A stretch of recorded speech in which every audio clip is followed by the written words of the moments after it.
Now let's take a look at Election Day across Ohio and big wins for Republicans who once again took all statewide offices. We bring back our friend Mark Naymik, 3 News contributor, also managing editor at Signal Cleveland, a new nonprofit newsroom. Once again, Mark, it's great to have you back with us. Thanks for having me. There's still a little bit more to talk about. Oh, yeah. Let's talk about Senator-elect JD Vance. Of course, he was endorsed by former President Trump. He embraced that endorsement.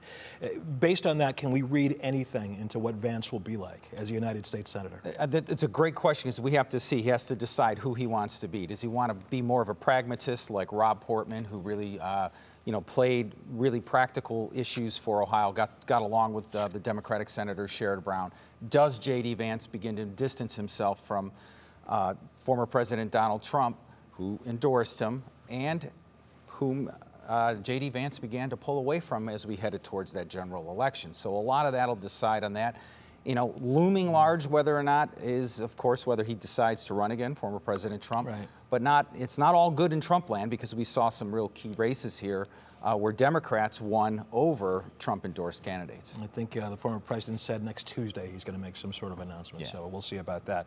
All right, let's talk about within the state of Ohio. A lot of districts were redrawn. How big a factor was that yesterday? Well, if you look at the numbers today, now that we have a clearer picture, Republicans did outperform in those congressional districts compared to how they did as a statewide whole. So that's usually an indication that gerrymandering is in their benefit, but we are also becoming more of a Republican state. But it made a difference for them, except in those 2 key races, which would have been Marcy Kaptur, longtime Congresswoman, towards Toledo, and then what we saw in that race in the 13th with Emilia Sykes winning that. Very quickly, Governor DeWine elected to his 2nd term. What can we expect from him over the next 4 years? Well, this is going to be his last act. I think at 75, been in office since he was in 1975.